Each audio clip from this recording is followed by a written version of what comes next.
माननीय सभापति जी, please let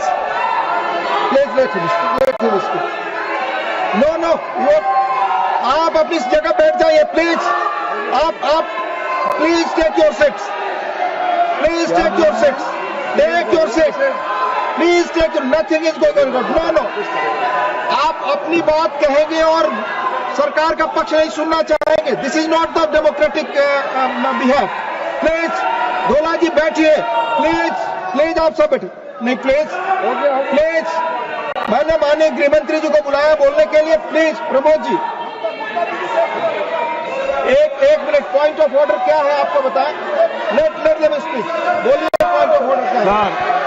माननीय गृह मंत्री जी बोले, उनको पूरा अधिकार है आर्टिकल 75 में बोलने का। तिवारी जी बहिष्कार करने का तय कर आए हो क्या? मैं उससे कहीं कोई आपत्ति नहीं कर रहा। रूल क्या है? रूल एक सदन में प्रधानमंत्री नॉट गोइंग ऑन रिकॉर्ड।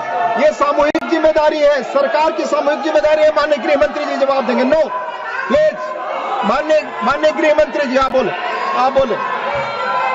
सही नहीं है। Please go back to your seats, Sushmita ji please go back to your seats, go back. माननीय अध्यक्ष जी प्लीज माननीय गृह मंत्री जी बोले। सभापति महोदय, सिर्फ माननीय गृह मंत्री जी की बात हो जाएगी। आपका आचरण असंसदीय है। पहलगांव में पाकिस्तानी आतंकवादियों द्वारा जो नृशंस हमला हुआ और उसके जवाब में भारत सरकार ने और भारत की सेनाओं ने जो मजबूत जवाब पाकिस्तान के आतंकवादी ग्रुप्स को और पाकिस्तान को स्वयं को दिया, ऑपरेशन सिंदूर के माध्यम से उसका पर सदन में चर्चा पर मैं हिस्सा लेने के लिए खड़ा हूं।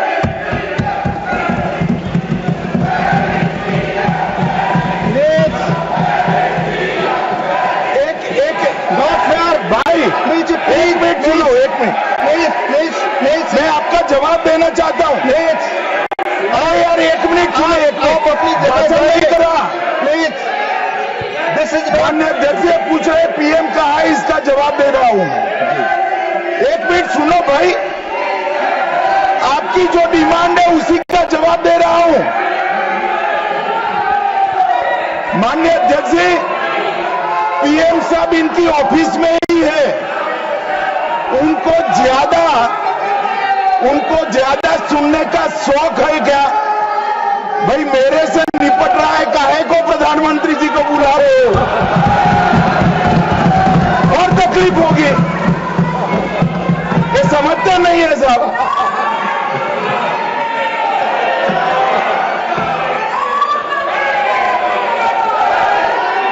माननीय सभापति जी, सबसे पहले पहलगांव हमले में हमारे देश के जो निर्दोष नागरिकों को धर्म पूछकर चुन कर उनके परिवार के सामने मारा गया।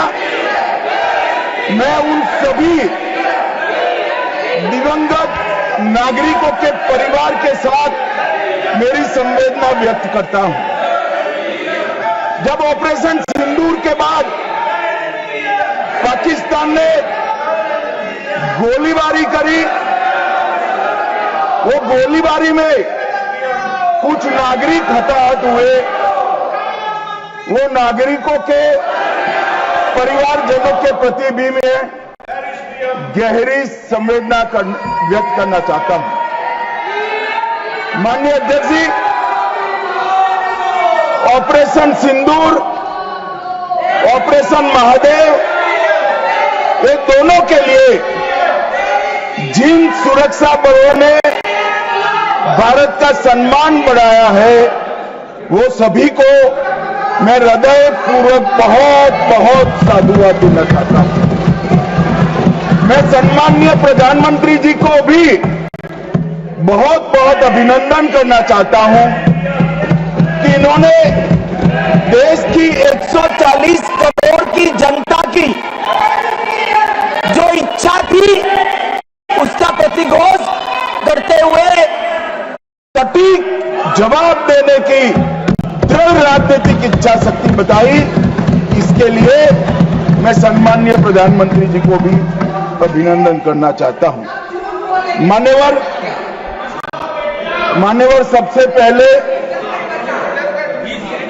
मैं ऑपरेशन महादेव के बारे में बताना चाहता हूं। मान्यवर,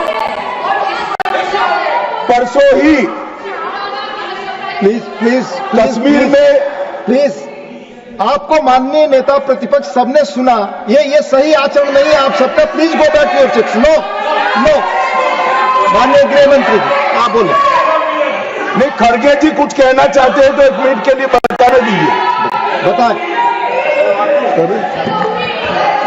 सर, आप सभी लोग अपनी सीट पर जाएं। माननीय एलओपी बोले please go back to your seat. Sir, go back to your seats. First go back to your seats. Mister Gokhale, mister Saket Gokhale, अपनी अपनी सीट पर जाइए। आप अपनी सीट पे नहीं है। Please go back to your seat. Sir Manoj ji please go back to your seat. Go back to your seats. Go back to your designated seats, then only available. Yes माननीय डिप्टी चेयरमैन साहब, मैं इसलिए खड़ा हूं शक्ति सिंह जी, तो मैं do not disturb the house. सब सदन के मेंबर्स का ये पहले से ही डिमांड थी और समाधान जो भी हमने सवाल उठाए हैं, बहुत से सवाल उनको संबंधित है। ये नहीं कि आप कैपेबल नहीं है रिप्लाई देने के लिए, ये नहीं कहता मैं। हम आपको निपटाएंगे, तुम हमारे को निपटाओ, हम खेल खेलेंगे। लेकिन जिस प्रधानमंत्री यहाँ रहते हुए भी अगर इस सदन में नहीं आते तो इस सदन का अपमान है। धन्यवाद। नो नहीं, ये नहीं हो गया। तो इसीलिए आपकी बात सदन का अपमान करना, सदस्यों का अपमान करना माननीय गृह मंत्री ठीक नहीं है। माननीय गृह मंत्री जी, माननीय गृह मंत्री, मैं अभी भाषण नहीं कर रहा हूं। माननीय अध्यक्ष जी, इनके मुद्दे का जवाब दे रहा हूं। अब सुनिए खड़गे साहब, प्लीज लिसन इन प्लीज। मैं आपको माननीय खड़गे जी, मैं आपको इन्फॉर्म करना चाहूंगा, बीएससी मीटिंग में मैंने ऑलरेडी एक्सप्लेन किया था आपके सदस्यों को कि सरकार की ओर से माननीय कोई मंत्री जवाब दे सकता, ये रूलिंग है, आप फोर्स नहीं कर सकते किसी को। प्लीज माननीय गृह मंत्री जी आप बोले। और मान्यवर खड़गे साहब उठा रहे हैं, ज्यादातर महत्वपूर्ण मुद्दों पर कांग्रेस पार्टी खड़गे साहब को बोलने नहीं देती है, पीछे से सारे को खड़े करती है और वो ये मुद्दा उठा रहे हैं।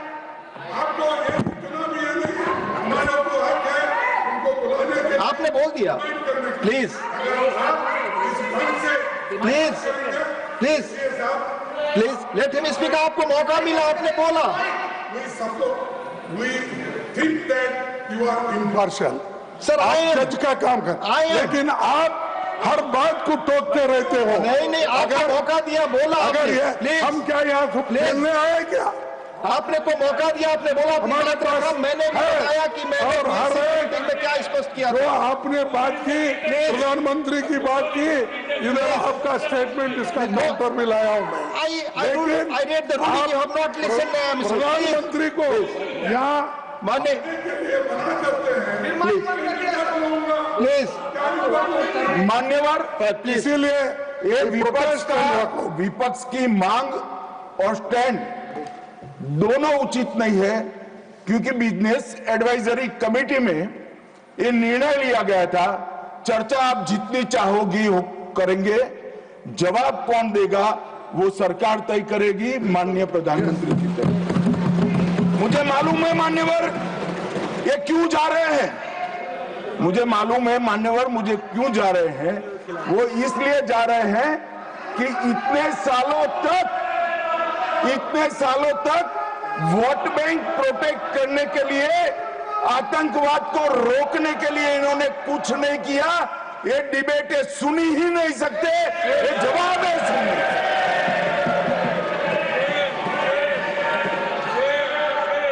और जब भी ये कह रहे हैं और कोई लीडर ऑपोजिशन होता और ये बोलता तब तो मैं समझता, खड़गे साहब बोल रहे हैं।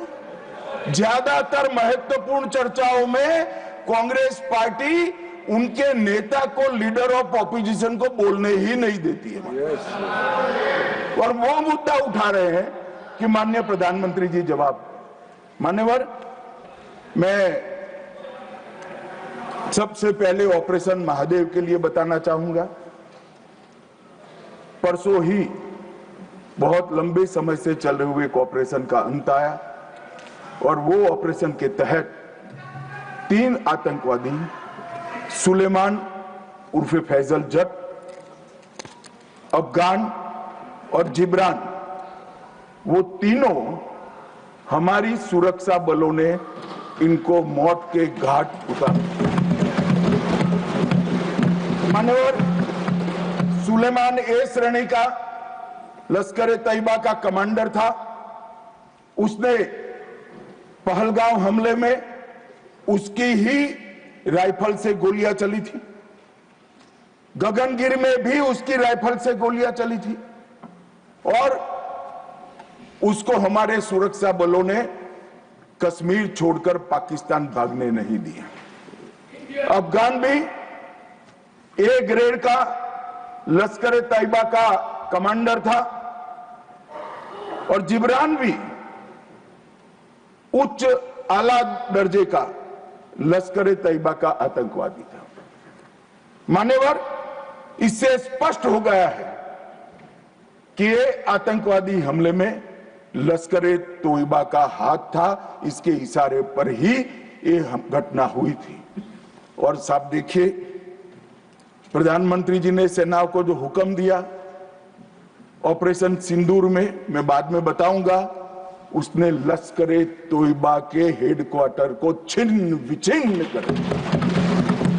इनको भेजने वाले भी मारे गए और जिन्होंने गोली चलाई थी वो भी मारे गए। एक प्रकार से ऑपरेशन महादेव और ऑपरेशन सिंदूर दो इकट्ठा होता है तो दुनिया के सभी आतंकवादी हमलों में सबसे सटीक, सख्त और त्वरित जवाब माननीय प्रधानमंत्री के नेतृत्व में भारत के सुरक्षा बलों ने दिया। लश्कर ए तैयबा का आप सभी जानते हैं कि एक प्रतिबंधित संगठन है। कुछ ही समय के बाद इनके एक आउटफिट टीआरएफ ने जिम्मेदारी ली कि हमने ये निर्दोष नागरिकों को मौत के घाट उतारा है। मान्यवर, उसी दिन मैं वहां पहुंच गया था। सुरक्षा रिव्यू की मीटिंग हुई थी और सुरक्षा रिव्यू की मीटिंग में तय हुआ था कि आप जल्दी से जल्दी इनको पकड़िए, मगर उससे भी जल्दी ये लोग देश छोड़कर पाकिस्तान न भाग जाए इसकी चिंता करिए। इसलिए 100 दिन के बाद भी वो उपलब्ध मिले और मारे गए। मान्यवर, उनके पास से 3 राइफलें बरामद हुई। एक 19 M4 कार्बाइन अमेरिकन राइफल है और 2 AK-47 राइफलें मिली। जिस दिन पहलगांव में घटना हुई, हमारे निर्दोष नागरिकों को मारा गया, उस दिन वहां से एनआईए ने खाली कारतूसों को कब्जे लिया था। इनके मारे जाने के पहले ही वो खाली कारतूसों का फोरेंसिक साइंस लेबोरेटरी में एक प्रकार से इसकी जन्म कुंडली निकाली थी कि कौन सी राइफल से चले हैं। और जब ये मारे गए, इनके पास से भी जो राइफलें मिली, फोरेंसिक साइंस लेबोरेटरी में चंडीगढ़ में रात को फोरेंसिक टेस्टिंग कर 100% मिलान हुआ है कि इन्हीं 3 राइफलों का उपयोग किया गया था, जिसमें से 44 कारतूस AK-19M4 के थे और 25 कारतूस AK-47 राइफल के थे। इसलिए अब कोई बहस भी नहीं बची है, कोई शको शुबह भी नहीं बचा है कि इन्होंने मारा था या नहीं था। NIA ने बहुत विगत जांच करी है मान्यवर, लगभग 1055 लोगों के स्टेटमेंट लिए हैं। इसके आधार पर इनके रेखाचित्र भी बनाए गए। उसके बाद ट्रैकिंग करते हुए 2 दिन जिन्होंने इनको आसरा दिया था वो ढोंक के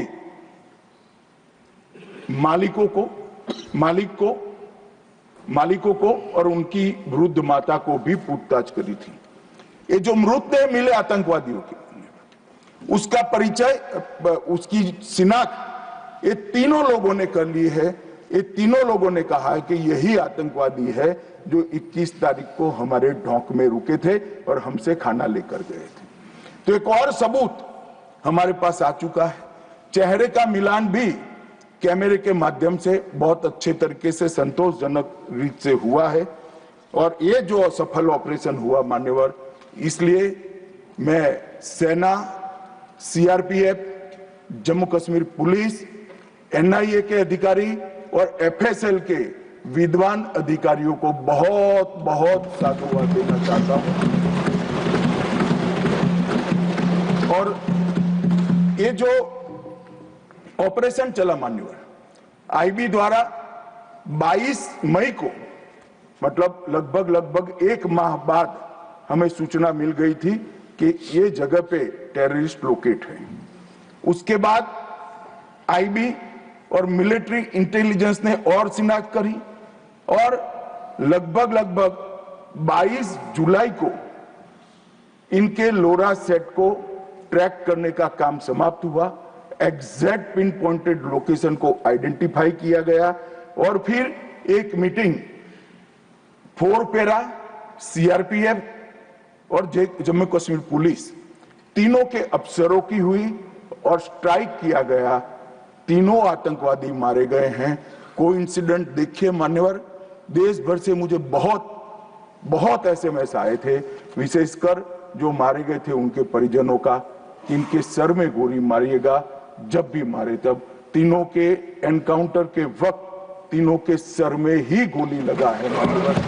ये कोइंसिडेंट मान्यवर, आज ये मारे गए 2 दिन पहले, अब बैठे नहीं हैं, चिदंबरम साहब को बैठना चाहिए था।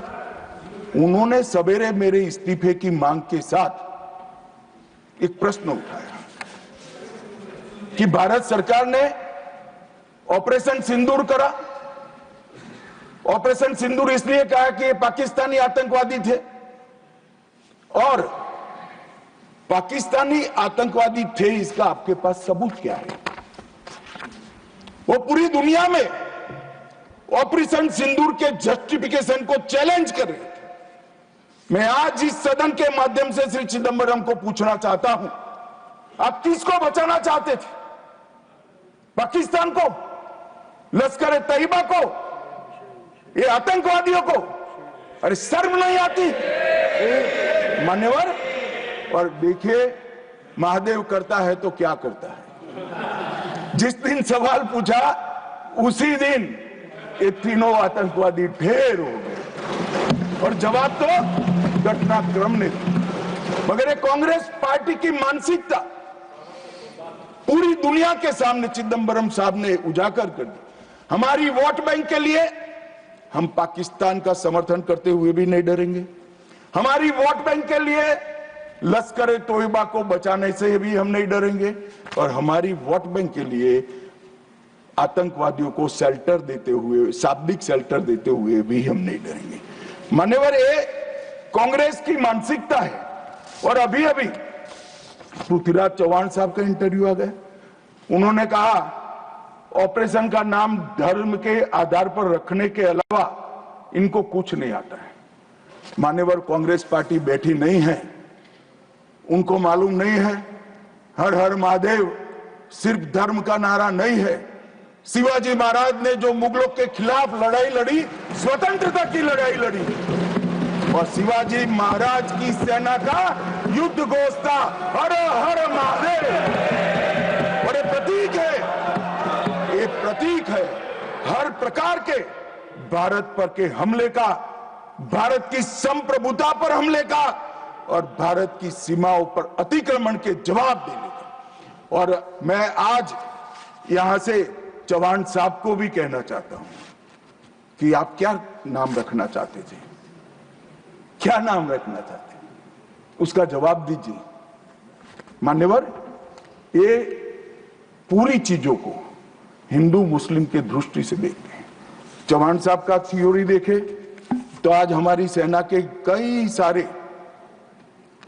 सारे हमारी सेना के डिवीजनों का जो नारा है, युद्ध घोष है, कहीं प्रभु रामचंद्र की जय, कहीं जो बोले सो निहाल सत श्री अकाल है, कहीं जय बलवान जय भगवान है, क्या सियावर रामचंद्र की जय है, कहीं पर काली माता की जय है।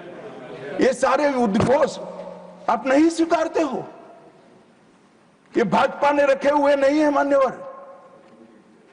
ये हमारी सेना के जवानों से मन से निकलने वाला ये युद्धघोष, इसको हिंदू मुस्लिम के दृष्टि से नहीं देखना चाहिए। और कोई कहता है कि आज ही क्यों मारे गए। अब देखिए साहब, भाई कितना जिंदा रखना चाहते हैं। मैं भी पूछता हूं आज क्यों मारे गए, मैं तो दूसरी सेकंड मार देना चाहता था, मगर इतना सरल नहीं है।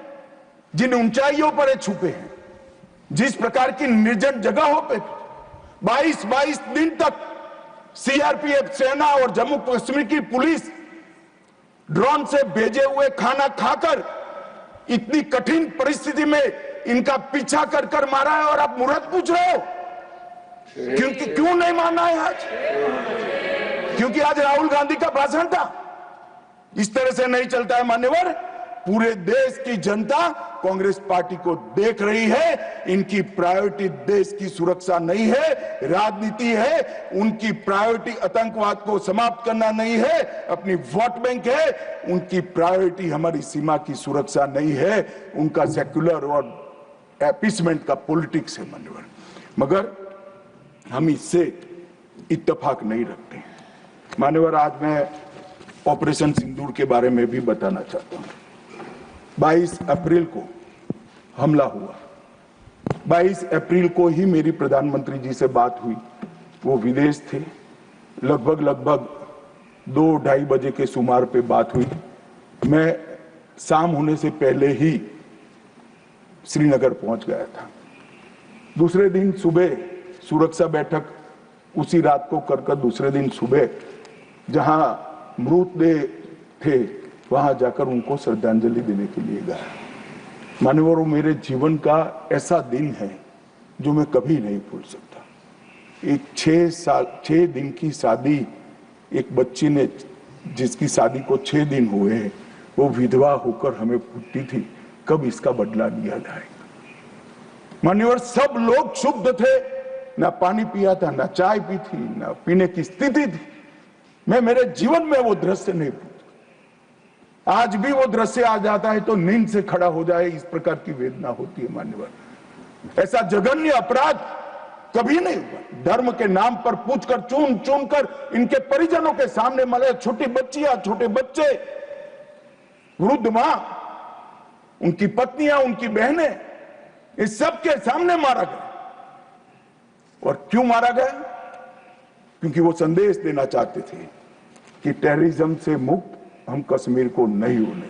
मैं आज इस सदन से उनको संदेश देना चाहता हूं, जितना हो सके उतना प्रयास करना। कश्मीर आतंकवाद से मुक्त होकर रहेगा और होकर रहेगा। ये नरेंद्र मोदी का संकल्प। मान्यवर, 23 अप्रैल को, इसके पहले कल भाषण में कहा, वहां पर बैठा था कि 24 अप्रैल को मोदी जी चुनावी सभा करने गए थे। हमारे साथी ने जवाब दिया इनका, परंतु मान्यवर का रिकॉर्ड क्लियर हो इसलिए मोदी जी वो सभा में क्या बोले थे वो कहना चाहता हूं। मोदी जी ने 24 अप्रैल को बिहार की जनसभा में जो कहा था वो चुनावी सभा नहीं थी। वो 140 करोड़ भारतीयों के गुस्से का प्रतिघोष था, जो इस देश के प्रधानमंत्री की जिम्मेदारी है कि देश की जनता की भावनाओं को दुनिया के सामने ढंग से रखे। मैं भाषण को पढ़ता हूं। मैंने 22 अप्रैल को पहलगांव का यह हमला केवल निहत्थे पर्यटकों पर नहीं बल्कि पूरे भारत की आत्मा पर हुआ एक दुस्साहसपूर्ण प्रहार है। आतंकवाद के प्रति दृढ़ और कड़ा रुख, आतंकवादियों और इस हमले की साजिश रचने वालों की कल्पना से भी बढ़कर उनको बड़ी सजा दी जाएगी। आतंकियों के बीच बची खुची जितनी भी भूमि है उसको मिट्टी में मिलाने का समय आ गया। 140 करोड़ भारतीय इस बात के लिए एकजुट है कि आतंक के आकाओं की कमर तोड़ दी जाएगी। भारत हर एक आतंकवादी और उनकी समर्थकों की पहचान करेगा, उनका पता लगाएगा, उनको दंडित करेगा। आतंकवाद कभी भी भारत की आत्मा को तोड़ नहीं पाएगा। न्याय सुनिश्चित करने के हर प्रयास किए जाएंगे। और आज मैं मोदी जी को बहुत बहुत साधुवाद देता हूं उनकी दूरदर्शी,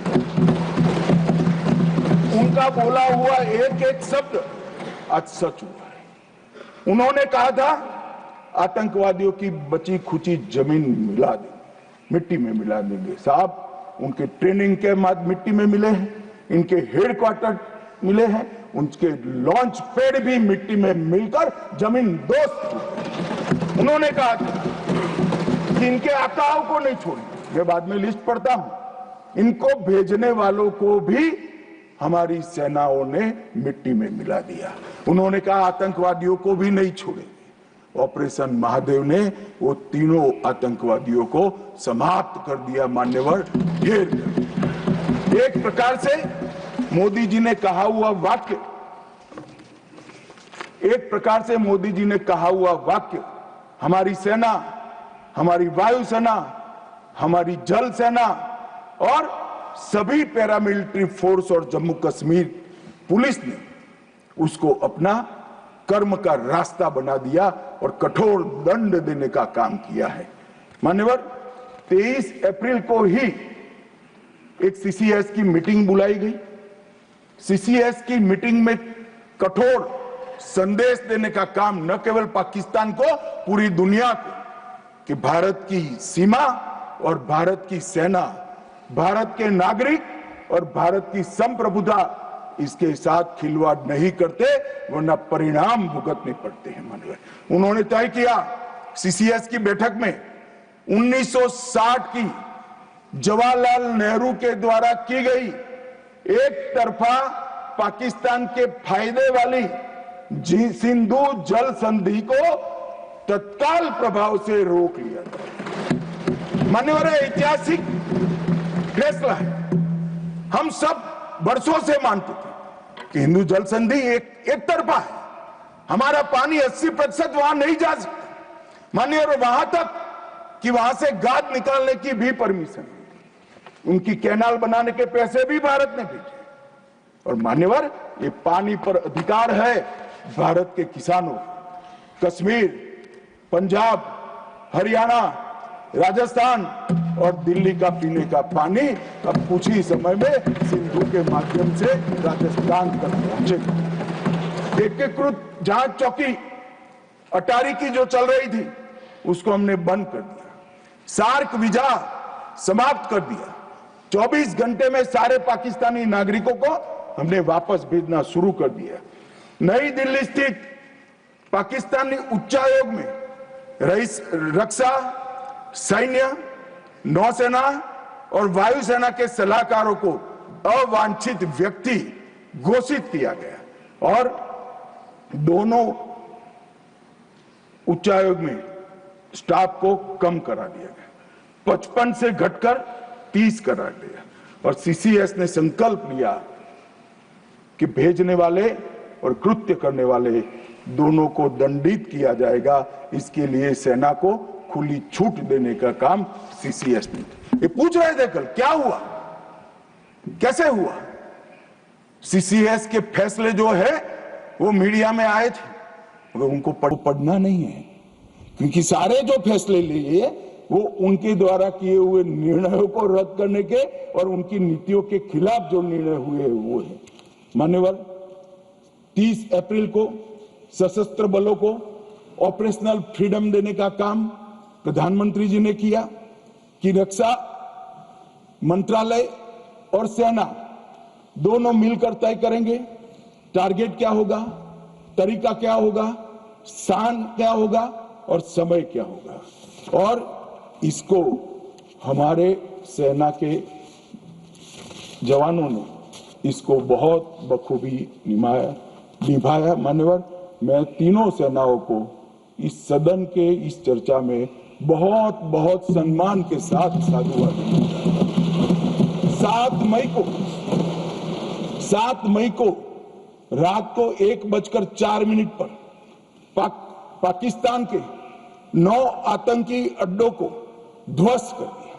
रक्षा मंत्री जी ने लोकसभा में बताया कम से कम 100 लोग मरे, 100 से ज्यादा मरे मगर कम से कम 100 मरे।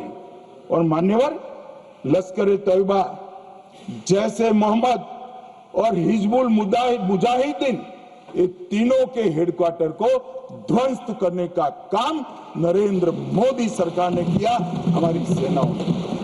और मान्यवर, हमने तुरंत ही उनको सूचना दे दी थी।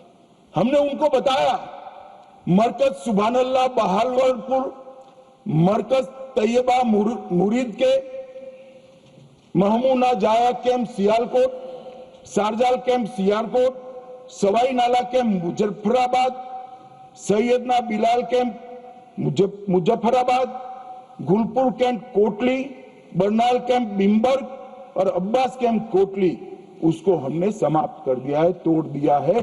और ये हमारे आत्मरक्षा के अधिकारों को उपयोग करते हुए कहा है, हमारी कार्यवाही समाप्त हुई है।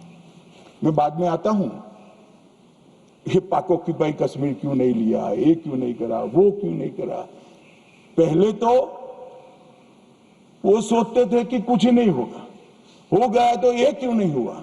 मैं कांग्रेस पार्टी को कहना चाहता हूं, पाक ऑक्यूपाई कश्मीर आपने दिया था, मगर लेने का काम भारतीय जनता पार्टी की सरकार ही करेगी और कोई नहीं। मानो हमने तो हमला किया था आतंकवादी अड्डों पर, उनके हेडक्वार्टर पर, उनके संगठनों पर, उनके ट्रेनिंग कैंप पर, उनके लॉन्चिंग पैड पर, और हमारे आतंकवाद के ऊपर ये हमले को पाकिस्तान अपने पर का हमला समझ बैठा। और उन्होंने 8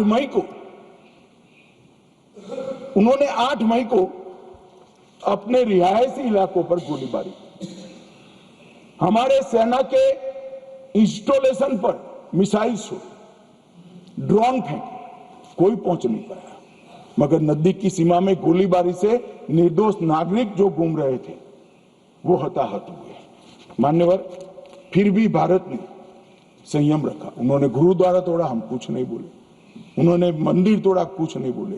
भारत ने तय कर लिया कि हम इसका जवाब उनकी रक्षा की क्षमता को क्षीण करने के लिए, कम करने के लिए करें। और इसलिए 9 मई को भारत की सेना ने 11 एयरबेस को ध्वस्त कर दिया, इनके डिफेंस इंस्टॉलेशन और एयरबेस।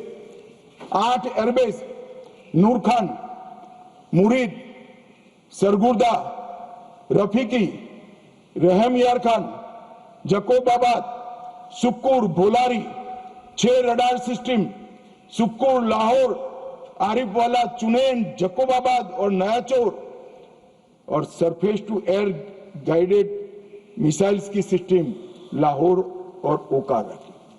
पाकिस्तान ने हमले के बाद मान्यवर लड़ने की स्थिति में ही नहीं था।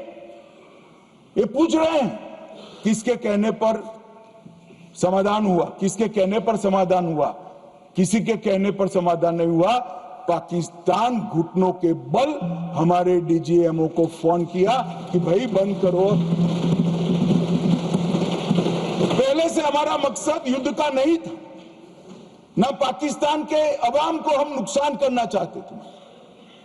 मोदी जी ने तुरंत कहा कि अगर पाकिस्तान रोकता है तो रोक लीजिए, और इसको भी राहुल गांधी आगे बढ़ा रहे हैं और पूछ रहे हैं।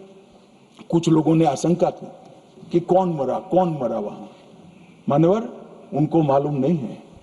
उनके समय में जो जघन्य आपराधिक घटनाएं हुई थी, आतंकवादी घटनाएं हुई थी, वो घटना को घटाने वाले आतंकवादी हमें पूछते थे। मुझे तो कई लोगों ने पूछा कि भाई 90 दिन हुए क्या हुआ, 95 दिन हुए क्या हुआ, रोज 5 फोन आते थे।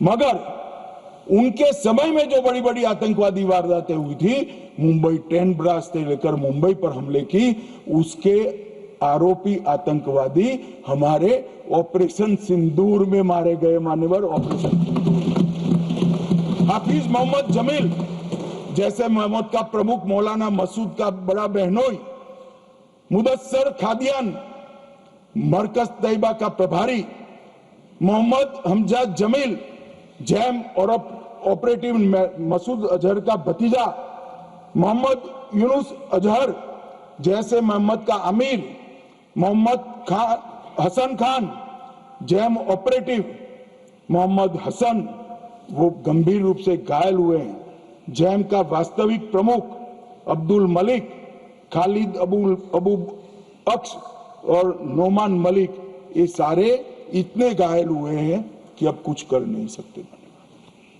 मान्यवर, ये जो हमला हुआ वो उन्होंने इनके दिल पर हमला किया है, आतंकवाद के दिल पर पहली बार प्रहार किया। मान्यवर,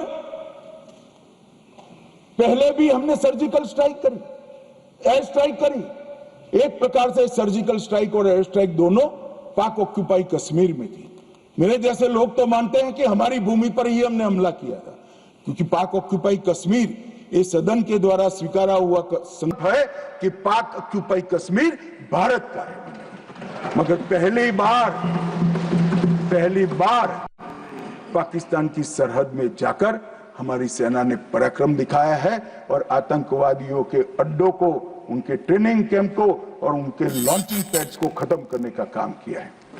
मान्यवर, ये चिदंबरम साहब कल भाषण में बोले कि ये नहीं कहा जा सकता कि ऑपरेशन सिंदूर निर्णायक था। चिदंबरम साहब यहां है नहीं, मगर मैं उनको जवाब देना जरूर चाहता हूं कि चिदंबरम साहब, अगर 65 की लड़ाई निर्णायक थी क्या, तो फिर टेररिज्म क्यों फैला? 71 की लड़ाई निर्णायक थी क्या, तो टेररिज्म क्यों फैला? और अनेक बार जो कार्यवाही हुई वो निर्णायक थी क्या? मान्यवर, जब तक दुश्मन या तो डर नहीं जाता या सुधर नहीं जाता, कभी निर्णायक अंत नहीं आएगा। मान्यवर, इतने सालों तक उनको डराने की, दंडित करने की कोई प्रक्रिया ही नहीं हुई। क्यों डरेंगे वो? हम तो डोजियर पर डोजियर भेजते रहे, कभी उनको जवाब नहीं दिया। नरेंद्र मोदी ने जवाब दिया। मान्यवर, सर्जिकल स्ट्राइक करी, एयर स्ट्राइक करी और ऑपरेशन सिंदूर। खौफ पैदा हो गया। मुझे मालूम नहीं, मेरे पास सूचना नहीं, रात को भी जब जाते होंगे, स्वप्न में हमारी मिसाइल से दिखाई पड़ती होगी। ये डर से ही शांति होती है, ये सुधरने वाले लोग नहीं है। मान्यवर, मगर चिदंबरम साहब कहते हैं कि आतंकी पाकिस्तान से आए थे, इसका सबूत क्या है? चिदंबरम साहब, सबूत तो हमारी एजेंसियों ने ढूंढ लिया। अब आप क्या बोले थे, इस पर क्या बोलना चाहते? मान्यवर, इनके चिदंबरम जी के कार्यकाल में ही अफजल गुरी की फांसी जब तक वो गृह मंत्री नहीं गए नहीं हुई। मान्यवर, बंबई का हमला, बंबई के हमले के बाद आज ये दिग्विजय सिंह चले गए हैं, उन्होंने कहा है तो आरएसएस ने कराया था। मान्यवर, ये क्या बोल रहे हैं? किसके लिए बोल रहे हैं? किसको बचा रहे हैं? क्या कहना चाहते हैं? और हिंदू टेरर का सगुफा किसने छोड़ा? मैं आज दुनिया के सामने, देश की जनता के सामने गर्व से कहता हूं कि हिंदू कभी टेररिस्ट नहीं हो सकता। हम कभी टेररिस्ट नहीं हो सकते। क्या कहना चाहते हैं? फर्जी टाइप के केस बनाए, एक भी केस अदालत में नहीं टिका। देशभक्त संगठनों पर आरोप लगाए आपने, सिर्फ आपकी छिछोरी राजनीति के लिए, क्षुल्लक फायदे के लिए। और फिर क्या कर लिया? फिर भी हार गए। हारे तो ना। और अब हर रोज कह रहे हैं कि आप हमेशा है नहीं, आप हमेशा नहीं रहेंगे, आप हमेशा का तो मुझे मालूम नहीं साहब। मैं 61 का हुआ हूं। 14 से 30 साल तक भारतीय जनता पार्टी की ही सरकार रहने वाली है। मैं चिदंबरम साहब को कहना चाहता हूं, आप वोट डाल दो, भारतीय जनता पार्टी की सरकार में जीने। 30 साल तक भारतीय जनता पार्टी की सरकार रहेगी। मान्यवर, मैं 2015 में बोला था हमारी उड़ीसा कार्यकारिणी में, भुवनेश्वर कार्यकारिणी में।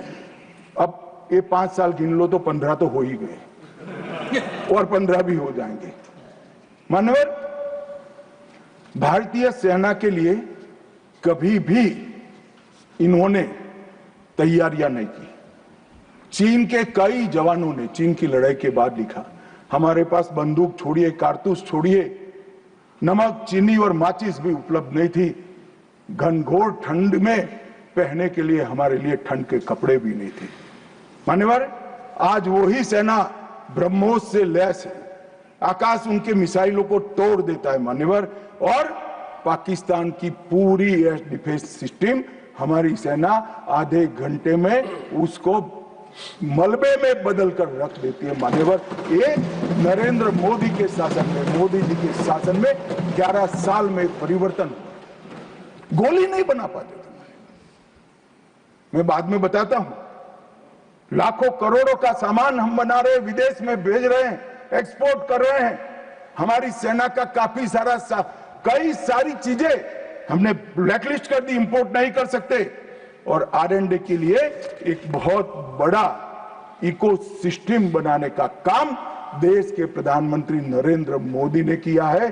सेना और पूरे देश को मोदी जी की ये पहल पर, आत्मनिर्भर भारत के गर्व पर और हमारे सेना के जवानों का हथियार उनको ऐसा देना चाहिए, इस बात की चिंता पर देश और सेना मोदी जी पर गर्व कर सकती है। मान्यवर, हमने जो नमक, चीनी और माचिस नहीं थी, ऐसी सेना से 11 साल में 22 मिनट में ही आतंकवादियों का काम तमाम कर देने वाली, तकनीक से सज्ज, वीर, सटीक इंफॉर्मेशन वाली और बताए हुए लक्ष्यों को पूरा करने वाली सेना का मान्यवर निर्माण किया है। मान्यवर, ये हमला कल्पना कर लीजिए, कांग्रेस के राज में हुआ होता तो क्या होता। अभी तो भाजपा सरकार है, एनडीए सरकार है, मोदी जी प्रधानमंत्री है। तीनों ने क्लीन चिट देने में 100 दिन लगा दिया।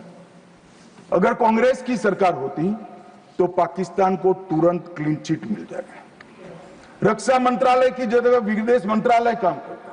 रातों रात जेरॉक्स मशीनों पर डोजियर तैयार होते, डोजियर वहां भेजते थे और फिर चर्चा करते शर्म अल शेख में, और कुछ नहीं करते साहब। और ये हमें सवाल पूछ रहे, कोई अधिकार नहीं है कांग्रेस पार्टी को, भारतीय जनता पार्टी को आतंकवाद के बारे में सवाल पूछने का। मान्यवर, इस देश के अंदर आतंकवाद फैला, पनपा, बढ़ा, तो इसका एकमात्र कारण कांग्रेस की सरकारों की लचर और तुष्टीकरण से युक्त वोट बैंक की राजनीति रही है। मान्यवर, और आज हमारा सौभाग्य है कि एक ऐसा नेतृत्व है जो ब्रह्मोस मिसाइल्स भेजता है, डोजियर नहीं भेजता है। मान्यवर, और नेतृत्व सम्मानीय मोदी। मान्यवर, ये संघर्ष विराम के लिए भी कई सारे कह रहे हैं। मैंने कल सुना पीओके क्यों नहीं लेंगे? इतना उछल उछल कर बोलते थे। और यहां पर काफी विद्वान लोग बैठे हैं, इनको कुछ संसद की मर्यादा, संसद में बात करने का तरीका, मतलब वास्तविक चीजें बोलने की पद्धति कुछ नहीं सिखाते। मान्यवर, मैं आज पूरे देश के सामने बात करना चाहता हूं। मान्यवर, ऑपरेशन सिंदूर युद्ध नहीं था। यूएन चार्टर के अनुच्छेद 51 के चैप्टर 7 के तहत हमने आत्मरक्षा के लिए बल प्रयोग का जो हमारा अधिकार है उसको उपयोग किया था। 22 अप्रैल को पहलगाम में आतंकवादियों ने जो हमला किया, हमारे निहत्थे नागरिकों को मारा, और इसके जवाब में आतंकवादियों की पूरी इकोसिस्टम तोड़ने का हमारा अधिकार है। जो विश्व के सभी देशों ने हमारे अधिकारों को स्वीकारा है, वो अधिकार का हमने उपयोग किया था। और जब पाकिस्तान ने ही कहा कि हमें संघर्ष नहीं करना है, तब हमने इसको स्वीकारा।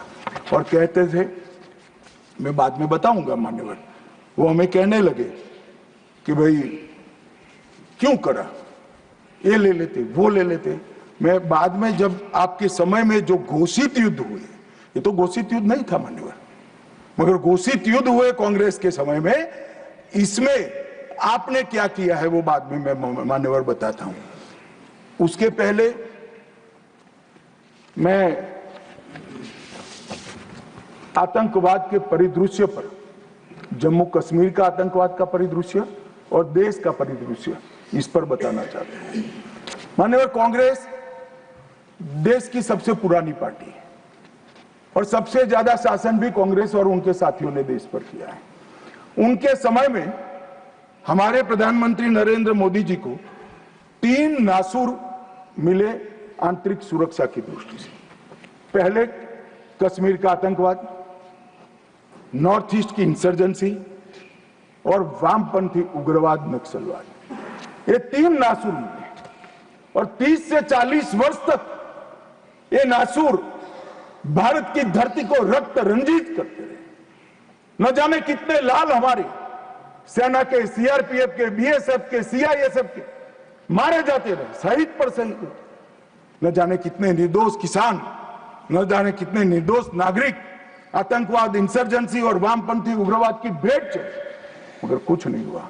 आज मैं कहना चाहता हूं मान्यवर, कश्मीर के उग्रवाद के बारे में बाद में आता हूं।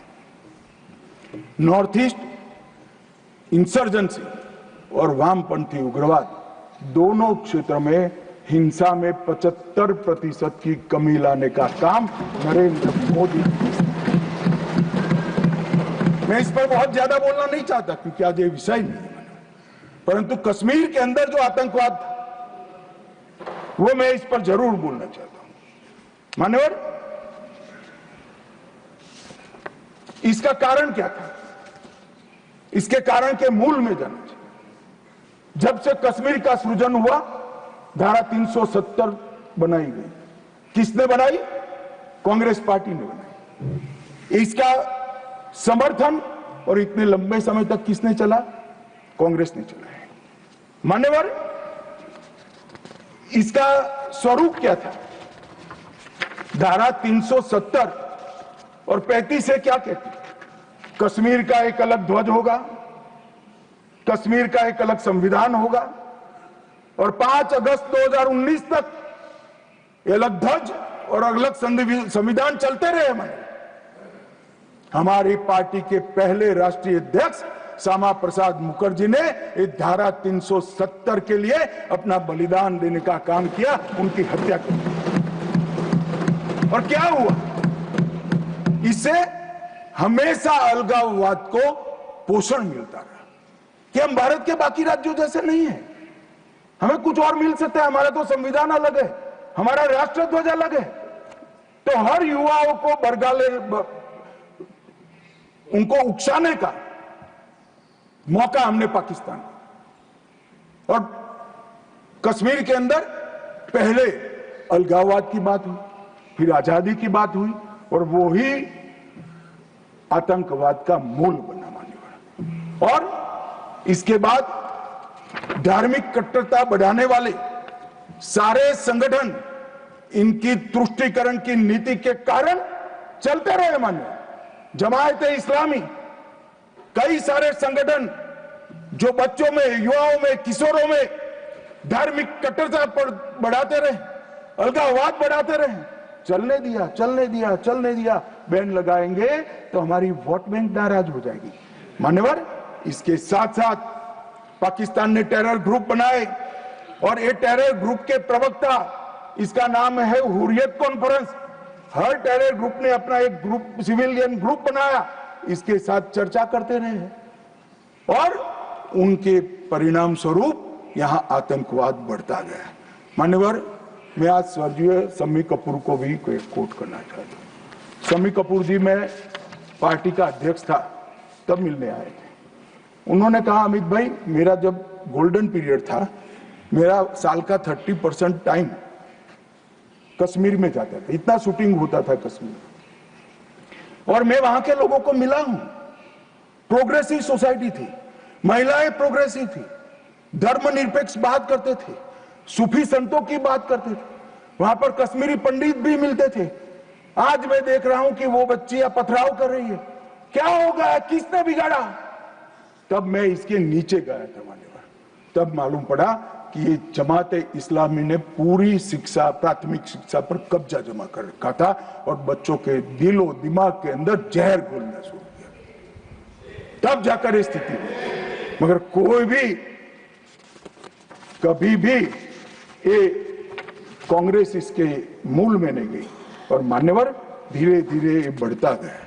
मान्यवर नरेंद्र मोदी जी ने तय किया कि ऐसा नहीं चल सकता और 5 अगस्त 2019 को यही ऐतिहासिक सदन में धारा 370 और 35 को समाप्त, और उसके बाद शुरू हुआ टेररिज्म को फैलाने वाले, अलगाववाद फैलाने वाले टेररिस्ट और इनकी इकोसिस्टम संपूर्ण सफाई का एक युग शुरू हुआ। मान्यवर, धारा 370 35 से हटाए गए, जीरो टेरर प्लान बना, एरिया डोमिनेशन की योजनाएं बनी, कैपेसिटी बिल्डिंग की योजनाएं बनी, मल्टी लेवल डिप्लॉयमेंट लगाया गया, तकनीक का उपयोग बढ़ाया गया, जेल प्रबंधन बढ़ाया गया, ड्रोन रोधी सिस्टम और गन तैनात किए गए। मान्यवर, हम सब ने देखा, देश की जनता ने देखा, कई आतंकवादी मारे गए, 10-10 हजार के जनाजे निकलते। मान्यवर, हमने कठोर निर्णय लिया, आतंक में लिप्त किसी भी व्यक्ति का जनाजा नहीं निकलेगा, जहां मरेंगे वही दफना दिया। और मान्यवर, इस वक्त कांग्रेस पार्टी ने विरोध किया था, फारूक अब्दुल्ला जी की पार्टी ने विरोध किया था।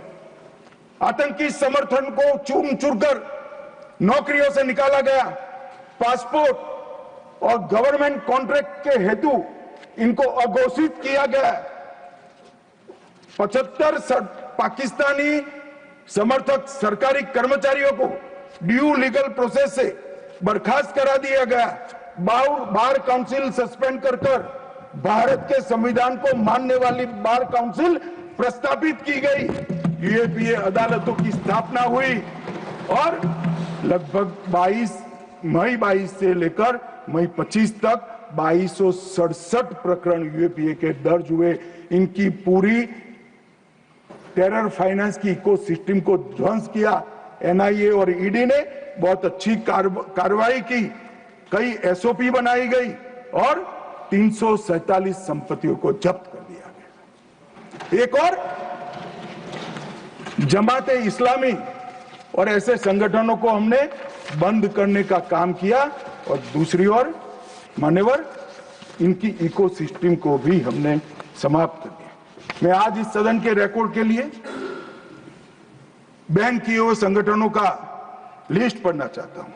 द रेजिस्टेंस फ्रंट टीआरएफ, जिसने घटना करी थी, People's Anti Fascist Front, Tehreek ul Mujahideen, Jamaat ul Mujahideen, Jammu Kashmir Ghaznavi Force, Khalistan Tiger Force, हिब्ज ul Tahrir, Jamaat Islami, Jammu Kashmir Liberation Front, Jammu Kashmir Democratic Freedom Party, Muslim League Jammu Kashmir, Tehreek Hurriyat, Muslim Conference, Muslim Corporation सुमजी group, Jammu Kashmir National Front, Jammu Kashmir People Front League, Jammu Kashmir People's League, Jammu Kashmir Ittihad Musalman Awami Action Committee और इसके साथ साथ सिख फॉर जस्टिस और पीएफआई को भी हमने बैन कर दिया। और मान्यवर, परिणाम क्या हुआ? परिणाम ये हुआ 2010 में 10 से 15 की एवरेज ऑर्गेनाइज्ड टाउन पिल्टिंग, हमने भी दृश्य देखे हुए जो समय कपूर ने चिंता की थी, छोटी छोटी बच्चियां पथराव करती थी। 2564 सालाना होते थे, 2564 पथराव की घटना हुई। 2024 के बाद एक भी घटना नहीं हुई। ऑर्गेनाइज हड़ताल जिसका वो लोग ऐलान करते थे, पाकिस्तान के बैठे हुए हुर्रियत के आका सालाना 132 दिन घाटी बंद रखते थे। 3 साल से एक भी हड़ताल का ऐलान नहीं हुआ है, हिम्मत नहीं है। टाउन पेल्टिंग में नागरिकों की मृत्यु, 112 नागरिक मारे जाते थे, अब 0 मारे जाते हैं। सिक्योरिटी फोर्स का इंजर्ड, साल में 6235 सिक्योरिटी फोर्सेस इंजर्ड होती थी, अब 0 हो गई है। मान्यवर, इसके साथ साथ ये पूछ रहे थे, अभी वो शिवसेना की सदस्य भी पूछ रहे, क्या आतंकवाद समाप्त हो गया? इतनी गहरी जड़ें कांग्रेस की ने डाली है, समाप्त होने में बहुत देर लगेगी। हमारा प्रयास है जल्द से जल्द, परंतु मान्यवर, आंकड़े में कहना चाहता हूं समाप्ति के कगार पर है। आपको पसंद नहीं आएगा मगर समाप्ति के कगार पर। पहले 2004 से 14 तक कुल घटनाएं 7217 हुई, 7217, 7217, और जून 15 से मई 25 तक 2150, 70% की कमी हो गई। मानव आतंकवादी घटनाओं में 70% कमी, नागरिकों की मृत्यु 1770 हुई थी, अब नागरिकों की मृत्यु 357 हुई है। मान्यवर, 80% की कमी। और सिक्योरिटी फोर्सेस 1060 मारे गए थे, अब 542 मारे गए हैं। मान्यवर, 49% की कमी। मान्यवर, इसके साथ साथ हमने कश्मीर के अंदर ढेर सारा काम किया है। मान्यवर, लगभग 59,000 करोड़ की 53 परियोजनाएं, चिनाब पर विश्व का सबसे बड़ा पुल बना, 8.5 किलोमीटर लंबी बनिहाल सुरंग बनी, उधमपुर श्रीनगर बारामूला तक रेल पहुंची, जोजिला सुरंग और बनिहाल सुरंग बने, रोजगारी का सृजन 63,000 लोगों का हुआ, जम्मू देश का पहला शहर बना जहां IIM, IIT और एम्स तीनों संस्थान वहां पर है। मान्यवर, पहला शहर। लगभग ऐसी स्थिति कश्मीर में भी तीनों प्रोग्रेस पर है। 40,000 नौकरियां दी, विस्थापितों को प्रतिनिधित्व दिया, कश्मीर विस्थापित कश्मीर पंडितों के 2 सदस्यों का नामांकन करने का कानून लेकर आए, और सबसे बड़ी बात मान्यवर, हमने भारत के संविधान का झंडा कश्मीर में फहराने का काम। ये पूछते हैं क्या हुआ? पहले 3 परिवारों तक राजनीति, न पंच था, न सरपंच था, न तहसील पंचायत थी, न जिला पंचायत। आज जम्मू कश्मीर में 34,260 जनप्रतिनिधि चुने हुए जम्मू कश्मीर के नागरिकों की सेवा कर। मान्यवर, पहले चुनाव होते थे। मुझे एक सेना के रिटायर्ड जनरल मिले, बाद में मैं बताता हूं। उन्होंने कहा, अमित भाई, हमारा काम तो मुख्य सुरक्षा का नहीं था, वो तो भगवान भरोसे थे। सबसे बड़ा काम फर्जी वोटिंग करना था। कराते थी प्रशासन, हम इनकार करते थे। कई लोगों को मेमो दिए गए, फिर भी हम अड़े रहते थे। 3%, 4% वोटिंग होती थी। आज नरेंद्र मोदी के शासन में जिला पंचायत के चुनाव में 98.3%। जनरल इलेक्शन में अब तक का सबसे ज्यादा वोटिंग आजादी से। ये बताता है वहां लोकतंत्र प्रस्थापित हो रहा है। मान्यवर, और 63% हुआ, और 1,000 करोड़ से रुपये से ज्यादा पैसा पंचायतों को सीधा देने का काम किया। मगर मान्यवर, क्यों हुआ? मैं आज पूरे सदन को बताना चाहता हूं। मैं भी इस बात को कभी उजागर नहीं किया, मगर मुझे लगता है मौका भी है और दस्तूर भी है। जब से प्रधानमंत्री जी प्रधानमंत्री की कुर्सी संभाले तब से उनके दिलो दिमाग पर कश्मीर की शांति का भूत था। अहरनीश सुधर थे। मान्यवर 2015 में पार्टी का अध्यक्ष बना। मोदी जी ने मुझे जनरल सिन्हा के घर पर भेजा। जनरल सिन्हा जो कई साल तक कश्मीर में सेवा की, नॉर्थ ईस्ट में भी सेवा की, एनसीआर में रहते थे। मैं 3 दिन उनके घर पर बैठा, उन्होंने पूरी डिटेल बताई।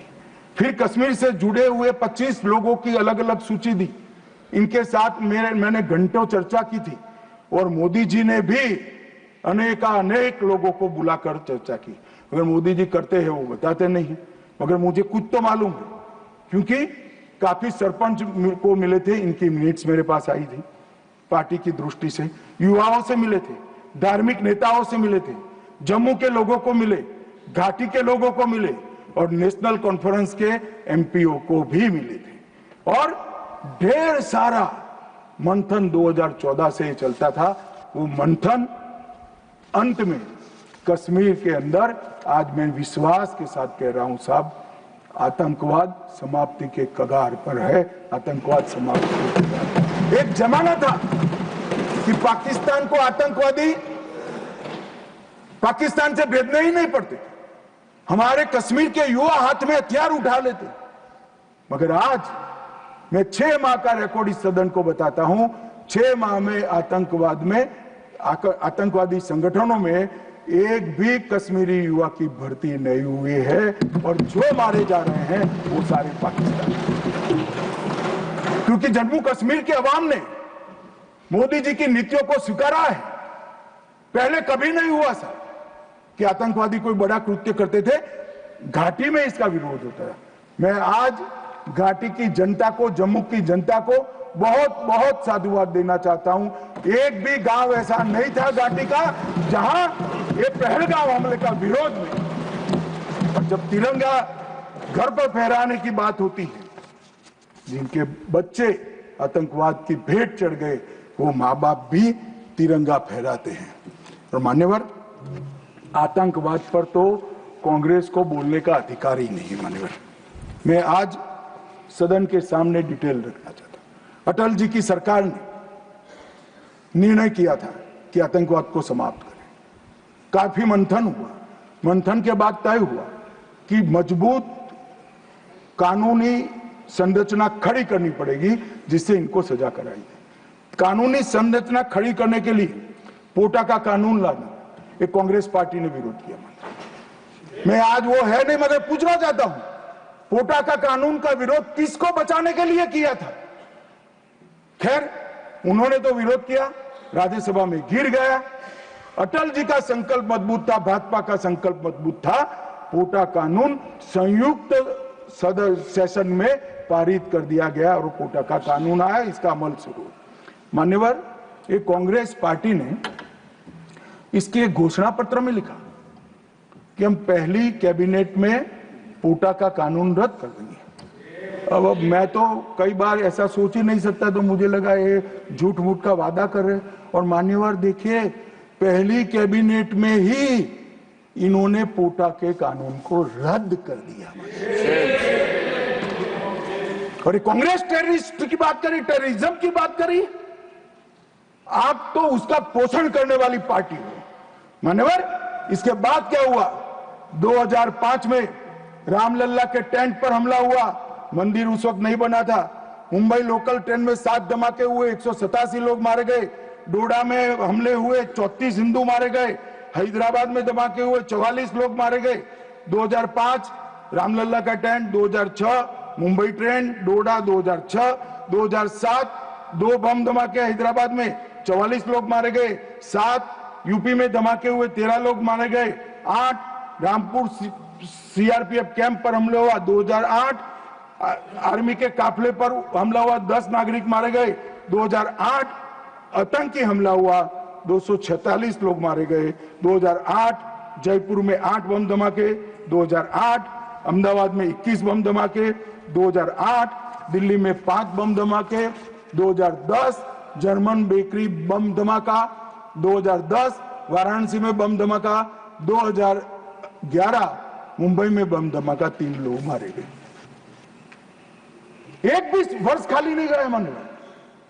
और हमें पूछ रहे हैं कि आपने क्या किया। 100 दिन तक पूछते ही रहे कहां गए, क्या किया क्या किया क्या किया।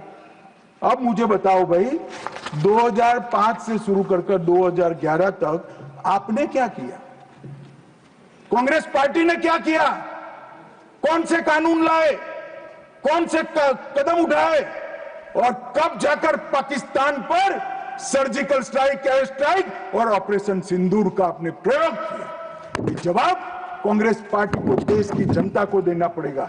मान्यवर, 54 जगह पे देश के अलग अलग हिस्सों में 609 नागरिक मारे गए। और मैं आज गर्व से देश के गृह मंत्री के नाते उच्च सदन में कहता हूं, मोदी जी के राज में पूरे देश में कश्मीर छोड़कर कहीं पर भी टेररिस्ट घटना नहीं। और कश्मीर में भी हुई, उरी में हुई, हमने सर्जिकल स्ट्राइक कर चेताया, पुलवामा में हुई, एयर स्ट्राइक कर और चेताया। अब नहीं सुधरते हैं, दुम टेढ़ी की टेढ़ी है, हम क्या कर सकते हैं। पहलगांव में करा मान्यवर, घर में घुसकर पटजड्डे उड़ाने का काम हमारी सेना। और मुझे तो कल सुबह ही किसी ने याद दिलाने के लिए, मेरी कॉन्स्टिट्यूएंसी से एक हमारी वरिष्ठ कार्यकर्ता है जिनकी उम्र 80 है, उन्होंने एक व्हाट्सएप भेजा था। उन्होंने कहा अमित जरूर बोलना। अब मैं इतनी वरिष्ठ कार्यकर्ता की भावना को टाल नहीं सकता मान्यवर। उन्होंने एक व्हाट्सएप में वीडियो भेजा जिनमें सोनिया गांधी जी के घर से दौड़ते दौड़ते सलमान खुर्शीद जी आंसुओं से लहस बाहर आते, बाहर मैनेज मीडिया खड़ा है, उसके सामने कहते हैं कि सोनिया जी पूरी रात सो नहीं पाती है, इनके आंसू देखकर मेरी आंख से आंसू दिख रहे। ठीक है भाई, किस लिए आंसू बहाए? बाटला हाउस में वो पाकिस्तान प्रेरित आतंकवादी मारे गए, उसके लिए। अरे सोनिया जी, आंसू बहाना था तो बाटला हाउस एनकाउंटर में जो मोहन शर्मा शहीद हुआ, इसके लिए बहाते। आप किसको प्रोटेक्ट करें? मगर वोट बैंक का एक खेल। मुझे पूछते रहे साहब, 90 दिन तक भाग गए, आप क्या कर रहे हो? 25 दिन हो गए, 35 दिन हो गए, 40 दिन हो गए, सिंदूर इसका जवाब नहीं, आतंकवादी कहां गए? चलो भाई, ये तो भाजपा सरकार है, सेना ने ठोक दिया, सीआरपीएफ ने ठोक दिया, हो गया हमारा काम। अब मैं पूछना चाहता हूं, दाऊद इब्राहिम जिसने मुंबई में सीरियल धमाके गए, किसके राज में भागे मान्यवर? कांग्रेस के राज में। सैयद सलाउद्दीन किसके राज में भागा? कांग्रेस के राज में। टाइगर मेमन किसके राज में भागा? कांग्रेस के। अनीस इब्राहिम किसके राज में भागा? रियाज भटकल किसके राज में भागा? कांग्रेस। इकबाल भटकर किसके राज में भागा? मिर्जा सादाब किसके राज में भागे? और इसका हिसाब कौन देगा? उनको मालूम था देना पड़ेगा साहब, इसलिए बहिष्कार करते। वो स्वयं भागे, आतंकवादियों को भगाया और वो भी भाग गए। और हमने मान्यवर 11 साल में यूएपीए में 2019 में अमेंडमेंट किया। इसके तहत, अमेंडमेंट के तहत 57 लोगों को आतंकवादी घोषित किया है। एनआईए का अमेंडमेंट किया, देश के बाहर जांच करने के हमने अधिकार लिए। एनएसए का हमने सख्त उपयोग किया, 370 को बैन किया, निरस्त कर दिया, पीएफआई को बैन किया, मैक को मजबूत किया, आईसीजेएस का हमने स्थापना किया, नफीस का स्थापना किया, पीएमएलए से टेरर फाइनेंसिंग को रोक दिया और नेट ग्रिड से माध्यम से पूरे देश के आतंकी संगठनों को एक कंप्यूटर की क्लिक पर लाकर रख दिया। मान्यवर, हमने पूरी इकोसिस्टम तैयार करी। और मान्यवर, ये जो कह रहे हैं, कल पूछ रहे थे कैसे आते हैं, मान्यवर मैं फिर से कहना चाहता हूं कि इतनी कठिन सरहद, कई जगह सुरंगें बनाते हैं और बना सकते हैं मान्यवर। इसको रोकने के हम तकनीकी उपाय कर रहे हैं, कुछ समय में ही हो जाएगा। मगर कुछ नाले ऐसे हैं मान्यवर, वहां इतना बहाव होता है, वहां कोई चौकी नहीं लग सकती, चौकी बह जाएगी। वो घुस रहे हैं, मगर उन्होंने क्या स्टैंड लिया था? राहुल गांधी ने कहा जब 2011 में हमला हुआ, उन्होंने कहा सभी आतंकी हमलों को रोकना संभव नहीं है। जवाहरलाल नेहरू ने कहा घुसपैठियों को कोई रोक ही नहीं सकता। मैं मानता हूं कि अभी भी पाकिस्तान कुछ आतंकी हमले कर पा रहा है, अभी भी कुछ घुसपैठ होती है, काफी कम हुआ है मान्यवर। मैं जिम्मेदारी के साथ बोलने वाला आदमी हूं, देश की जनता सुन रही है, काफी कुछ कम हुआ है, मगर हम कभी ऐसे हथियार नहीं डालते। मैं आज सदन के सामने कहना चाहता हूं, घुसपैठ और आतंकवादी घटनाओं को समाप्त करने के लिए नरेंद्र मोदी सरकार कृत निश्चयी दृढ़ता के साथ हमारा। मान्यवर, कल राहुल गांधी जी का मैंने स्टेटमेंट सुना, चीन के लिए प्रधानमंत्री क्यों नहीं बोलते, चीन के लिए नहीं बोलते, चीन के लिए नहीं बोलते। अब ये उनके सीनियर लोग हैं, उनका कोई ट्यूशन भी नहीं रखते। मान्यवर, कैसे बोलना चाहिए, क्या बोलना चाहिए, कुछ बोलते ही रहते। मगर आपने जब चीन की लड़ाई समाप्त हुई तब क्या किया था? चीन की लड़ाई समाप्त हुई तब हमारा 38,000 वर्ग किलोमीटर हिस्सा चीन को अक्साई चीन का देने का काम कांग्रेस पार्टी और आपके नाना जवाहरलाल नेहरू ने किया था। मान्यवर, 1955 में देश में बहुत कम लोग जानते, और ये पूछ रहे हैं कि कल मुझे कहने लगे झूठ बोल रहे हैं, मैं आज चीज भी लेकर आया। मैं selected works of Jawaharlal Nehru series volume 29 पृष्ठ 231 पढ़ रहा हूं, जो नेहरू जी ने स्वयं संकलन करा है। इसके लेखक जवाहरलाल नेहरू स्वयं है। अनौपचारिक रूप से संयुक्त राज्य अमेरिका की ओर से सुझाव दिया गया कि चीन को संयुक्त राष्ट्र से तो संबंध किया जाए, यूएन में उसको मेंबरशिप दी जाए, परंतु उसको सुरक्षा परिषद में नहीं और उसकी जगह भारत को देना चाहिए। साहब, कोई भी देश का प्रधानमंत्री होता, धन्यवाद करता और भारत सुरक्षा परिषद में मेंबर बन जाता। आज मोदी जी जो प्रयास करते थे, करने की जरूरत भी नहीं पड़ती, हमारे पास भी वीटो होता। परंतु इन्होंने क्या कहा, हम स्वीकार नहीं कर सकते। चीन जैसे महान देश को सुरक्षा परिषद में नहीं रखते हैं तो सुरक्षा परिषद के मायने ही नहीं रहते। ये मान्यवर कांग्रेस का चरित्र। कल हमें सवाल पूछ रहे थे, और चलो नाना तो बहुत दूर की बात है, इन्होंने मान्यवर एक प्रकार से चीन के बारे में राजीव गांधी फाउंडेशन, जिसकी चेयरपर्सन उनकी माताजी थी, उससे एमओयू किया, चीन से पैसा लिया, हमने एफसीआरए का लाइसेंस यही बिना पर कानूनी तरीके से राजीव गांधी फाउंडेशन का एफसीआरए का लाइसेंस कैंसिल कर दिया। क्या राहुल गांधी देश की जनता को एक प्रेस कॉन्फ्रेंस करके बता सकते हैं कि चीन के साथ क्या एमओयू हुआ था? मान्यवर, हम जब हमारे सेनानी चीन की सेना के आंखों में आंख डालकर डोकलाम में सीना चौड़ा कर खड़े थे, तब ये चीन के राजदूत के साथ गुपचुप मीटिंग स्वयं राहुल गांधी करते। ये तो पीढ़ियों से चीन प्रेम चला रहा है। हिंदी चीनी भाई भाई से शुरू हुआ, सोनिया गांधी के राजीव गांधी फाउंडेशन से गुजरता हुआ चीन के राजदूत की मीटिंग तक आया। मान्यवर, और ये हमें कह रहे हैं कि आपने चीन का नाम नहीं दिया। अरे भाई, जब देना है तब देंगे।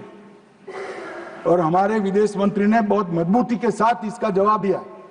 हर चीज प्रधानमंत्री को बोलने की जरूरत नहीं है, मगर आप देश की जनता को बताओ जरा, क्या एमओयू हुआ था, कितना पैसा लिया था? चीन के राजदूत के साथ युद्ध की स्थिति में कैसे बात कर सकते हो? और आप प्रतिपक्ष के नेता हो, और 30,000 स्क्वायर किलोमीटर भूमि चली गई, और साहब इरिस्पॉन्सिबिलिटी देखे, कहते हैं वहां घास का तिनका भी नहीं उगता। अब नेहरू जी का सर मेरे जैसा था साहब, तो हमारे महावीर त्यागी थे, उन्होंने कहा कि साहब आपके सर पर भी एक बाल नहीं है क्या, इसको चीन बेच दे। क्या रिस्पॉन्सिबिलिटी है? कितने इरिस्पॉन्सिबल जवाब हुए। और अभी संधि की बात करें मान्यवर, मैं 71 के युद्ध में हमारा विजय हुआ, इंदिरा जी प्रधानमंत्री थी, बहुत अच्छा काम हुआ, विजय हुआ। 93,000 पाकिस्तान के सैनिक युद्धबंदी थे। 93,000 पाकिस्तानी सैनिकों को शिमला समझौते में लौटा दिया। पाक ऑक्यूपाई कश्मीर नहीं मांगा। अगर उस वक्त इंदिरा गांधी, इस देश की दिवंगत प्रधानमंत्री जी, पाक ऑक्यूपाई कश्मीर लिखवा लेती तो आज आतंकवाद देश में आ ही नहीं सकता था मान्यवर, पाक ऑक्यूपाई कश्मीर भी आ जाता मान्यवर। इसके साथ साथ हमारा 15,000 वर्ग किलोमीटर क्षेत्र हमारे कब्जे में था पाकिस्तान, वो भी दे दिया। पाकिस्तान के 93,000 युद्धबंदियों को दे दिया, हमारे सिर्फ 54 पकड़े गए थे, वो वापिस नहीं आए।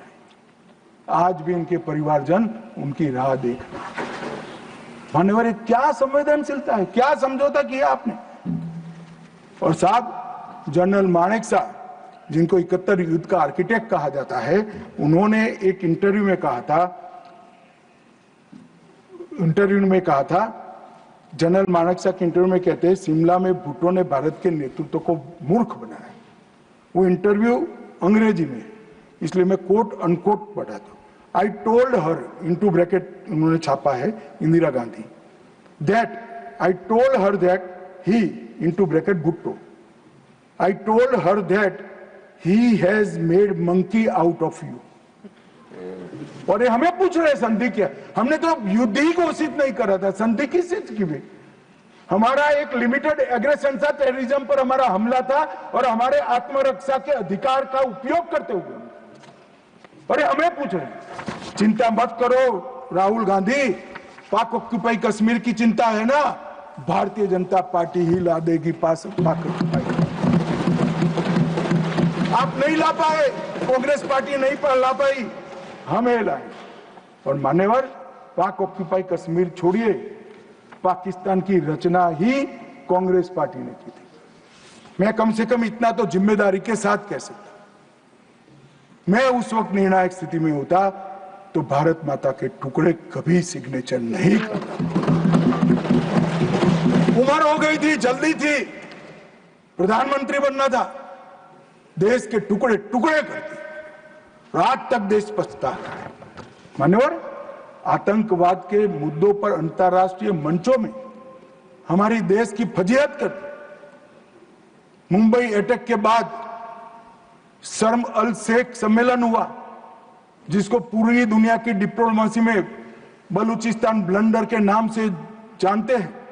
उसमें प्रस्ताव किया कि दोनों देश आतंकवाद के शिकार हैं।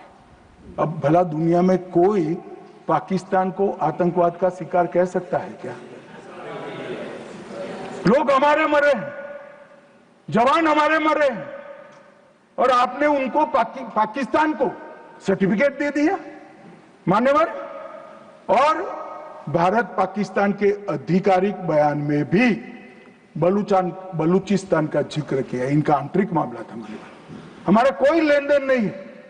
बलूचिस्तान में जो घटनाएं हो रही, मनमोहन सिंह स्वीकार कर आए, और उसके बाद में उन्होंने कहा कि टेरर की घटना और वार्ता, उसके बीच में कोई रिलेशनशिप नहीं। भगवान भला करे, देश की जनता का नरेंद्र मोदी को प्रधानमंत्री बनाया, वो चीज को नरेंद्र मोदी ने समाप्त कर दी।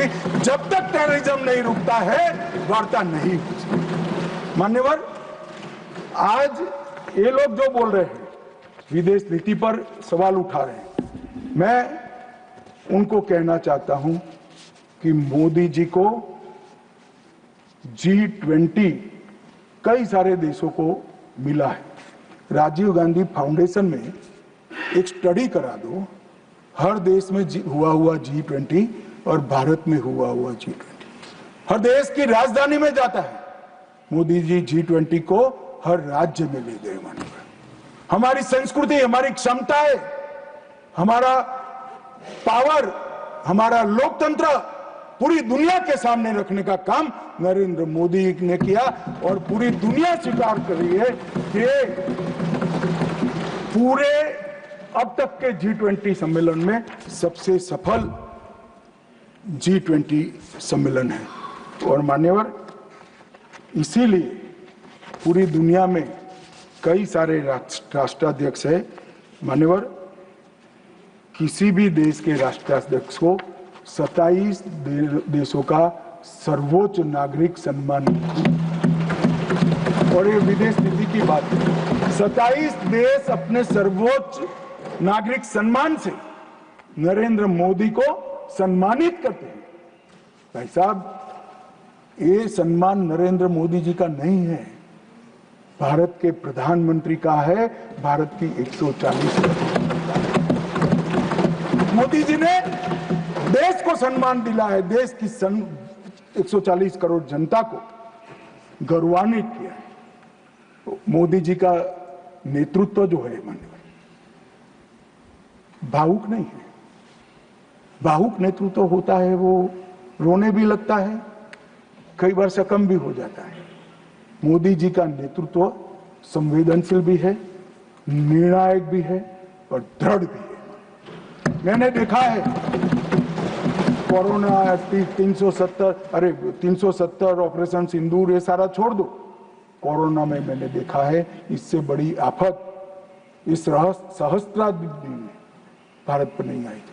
अड़ीग होकर अपने रास्ते पर चलते रहे और जब कोरोना समाप्त हुआ, पूरी दुनिया ने कहा सबसे अच्छा प्रबंधन भारत ने किया। और उसका कारण जब ढूंढा गया, मैं भी स्टडी करने वाले कुछ लोगों को मिला था मान्यवर, जब कारण पूछा गया, स्टडी किया गया, तो सबने कहा कि पूरे विश्व में कोरोना के सामने सरकारें लड़ती थी, हमारे यहाँ प्रधानमंत्री, भारत सरकार, राज्य सरकार और 140 करोड़ लोग एक साथ कोरोना के सामने लड़ते थे। मजाक उड़ाते, घंटी बजाने से कोरोना चला जाएगा, दिया जलाने से चला जाएगा, कर्फ्यू करने से अपने आप चला जाएगा। उनको मालूम नहीं था, जनता के मन में जागरूकता लाते थे। और जब, मुझे तो ठीक याद है, मोदी जी ने टीम गठित की टीका बनाने के लिए, तब जयराम रमेश जी, नाम मत लीजिए, रिकॉर्ड पर मत लीजिएगा, तब कांग्रेस वाले इनका मजाक करते थे कि भारत टीका बना लेगा। मान्यवर, सबसे पहले टीका बनाने वाले देशों में भारत है और इसी के कारण हम बचे। मान्यवर, 11 साल में समग्र दुनिया ने भारत की क्षमता को स्वीकारा है। भारत 11वें नंबर से चौथी सबसे बड़ी अर्थव्यवस्था बना। जीडीपी हमारा 4.19 ट्रिलियन हो गया, $1 ट्रिलियन की डिजिटल अर्थव्यवस्था बनी। प्रति व्यक्ति आय, जयराम रमेश जी हमेशा पूछा करते हैं, निर्मला जी बताती भी नहीं है, 68,572 से बढ़कर 1,33,488। मान्यवर, राष्ट्रीय राजमार्ग का नेटवर्क 60% बढ़ा, 159 ऑपरेशनल एयरपोर्ट है। 31 लेकर मोदी जी ने इनिंग शुरू करा था, अभी समाप्त नहीं हुआ। 136 वंदे भारत ट्रेन है, 1500 ट्रेन अमृत स्टेशन योजना के तहत विकसित हो रहे हैं। 97% से अधिक भारतीय रेल का विद्युतीकरण हो चुका है। भारत दुनिया का सबसे बड़ा मोबाइल फोन उत्पादक देश बनने के कगार पर है। भारत तीसरा सबसे बड़ा स्टार्टअप इकोसिस्टम बन चुका है। मोदी सरकार में 118 यूनिकॉर्न बने। रक्षा क्षेत्र में हमारा उत्पादन 1.27 लाख करोड़ हुआ और निर्यात 21,000 करोड़ हुआ। विश्व का सबसे बड़ा पुल भारत में है, विश्व का सबसे लंबा पुल भारत में है। देश का सबसे लंबी अटल सेतु भारत में बनी। भारत का पहला वर्टिकल लिफ्ट रेल पुल मोदी जी के समय में हुआ और सबसे बड़ा NH भी मोदी जी के समय में बना। और सबसे बड़ी उपलब्धि, कई पीढ़ियों से गरीबी जिनको डस रही थी मान्यवर, 60 करोड़ लोगों को घर में बिजली, गैस, शौचालय, शुद्ध पीने का पानी, 5 किलो अनाज और 5 लाख तक का इलाज देने का काम। ये नहीं समझ रहे। आपकी जो इच्छा हो, मैं मान्यवर एनालिसिस के साथ इस सदन में जिम्मेदारी के पूर्वक कहना चाहता हूं, जब भी भारत की आजादी का इतिहास 25 साल के बाद शताब्दी के वर्ष लिखा जाएगा, ये मोदी एरा स्वर्ण अक्षरों से लिखा जाएगा, किसी ने सोचा। और मान्यवर, कई सारे चीजें जो भारत के स्वाभिमान से साथ जुड़ी थी, हमारे इतिहास के साथ, हमारी संस्कृति के सम्मान के साथ, वो सारी चीजों को इन्होंने 75 साल तक लटका कर रखा। मैं आज एक लिस्ट पढ़ना चाहता हूं। अचीवमेंट जो हुए, आर्थिक विकास हुआ है, प्रजा का आत्मगौरव उड़ा है। आर्टिकल 370 को हमने हटा दिया, 3 तलाक समाप्त कर दिया, यूसीसी शुरू हो चुका है, राम मंदिर का निर्माण अयोध्या में रंग चंग के साथ हो गया, न्यू एजुकेशन पॉलिसी में मातृभाषा में शिक्षा पर हमने बल दिया, काशी, उज्जैन, शारदा पीठ, करतारपुर कॉरिडोर बनाए, राजपथ का नाम बदलकर कर्तव्य पथ रख दिया, योग को वैश्विक पहचान दिलाई, नया सैनिक चिन्ह वीर छत्रपति शिवाजी महाराज के निशाने पर रखा, संसद के अंदर सेंगोल की स्थापना की, राष्ट्रीय युद्ध स्मारक का स्वदेशी निर्माण किया, अंडमान और निकोबार द्वीप समूह के नाम बदलकर सुभाष बाबू और परमवीर चक्र विजेता बने हुए हमारे सेनानियों पे साथ रखे, और इसके साथ साथ कई सारी उपलब्धियां ये एरा में हुई। माने और सबसे बड़ी उपलब्धि है 2047 में मुझे एक विदेशी पत्रकार ने कहा, मैं लंबा बैठा था, मैं उनकी थॉट प्रोसेस को जानना चाहता। अब मैं जो सुनना चाहता था तीसरे ही वाक्य में आ गया कि अब भारत को कोई रोक नहीं सकता। तो मैं उनको पूछा क्यों? उन्होंने कहा अब तक भारत ने अपना लक्ष्य ही तय नहीं किया था, कैसे अचीव करता। मैंने बोला अब क्या हुआ कि अब मोदी जी ने तय कर दिया कि जब 100 साल का भारत होगा, आजादी के 100 साल होंगे, तब विश्व में हर एक क्षेत्र में हम नंबर 1 पर होंगे और महान भारत।